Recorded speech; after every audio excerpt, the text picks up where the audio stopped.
আবার এসেছে আশার আকাশ হচ্ছে। নমস্কার, আমার আরও একটি নতুন ভ্লগে আপনাদেরকে স্বাগত জানাই। মনের ইচ্ছে যদি প্রবল হয় তাহলে কোনো কিছুই বাধা হয়ে দাঁড়াতে পারে না। সেখানেই বৃষ্টি তো নামমাত্র। আপনারা বুঝেই গেছেন আজকে আমার গন্তব্য কোথায়। হ্যাঁ, ঠিক ধরেছেন। আজ আমার গন্তব্য সেই অমৃতধাম, সেই আনন্দধাম, বেলুড় মঠ। সকাল থেকেই আকাশের মুখ ভার, বৃষ্টি হয়ে চলেছে অবিরত। কিন্তু আমি যে ঠিক করে বসেই আছি আজ বেলুড় মঠে সকালটা কাটাবো, তাই সব কিছুর মধ্যেই বেরিয়ে পড়লাম বেলুড় মঠের উদ্দেশ্যে। যে জায়গাতে ছিল আমার নিত্য যাতায়াত, আজ বহুদিন পর, প্রায় 1 বছর হতে চলল, 1 বছর পর আমি আজ আবার এলাম এই বেলুড় মঠে। প্রতিবারই একটা অন্যরকম অনুভূতি কাজ করে মনের মধ্যে, যে অনুভূতির কথা প্রকাশ করে বোঝানো যায় না। যারা অনেক দূরে থাকেন, ইচ্ছে থাকা সত্ত্বেও দর্শন করতে পারেন না এই তীর্থক্ষেত্র, তাদের জন্য থাকলো আজকের এই ভিডিওটি। চেষ্টা করলাম কিছুটা শান্তি আপনাদের মনের মধ্যে পৌঁছে দিতে।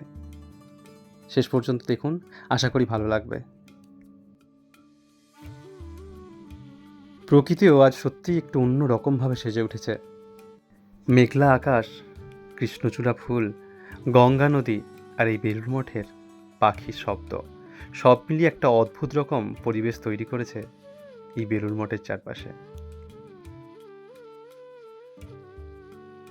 এই হলো সেই পবিত্র ভূমি যেখানে ঠাকুরের 7 জন সন্ন্যাসী শিষ্যের দেহ অগ্নিতে আহুতি দেওয়া হয়েছিল। এই জায়গাটিতে একটা অদ্ভুত রকমের শান্তি কাজ করে, একটা অদ্ভুত রকমের নীরবতা কাজ করে।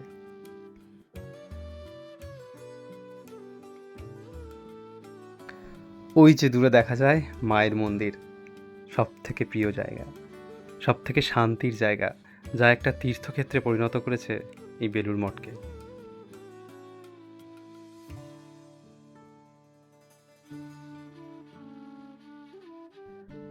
আমার কাছে বেলুড় মঠের সব থেকে প্রিয় জায়গা হলো এই স্থানটি, যেখানে বসে মাকেও দর্শন করা যায় আর গঙ্গাও দর্শন করা যায়।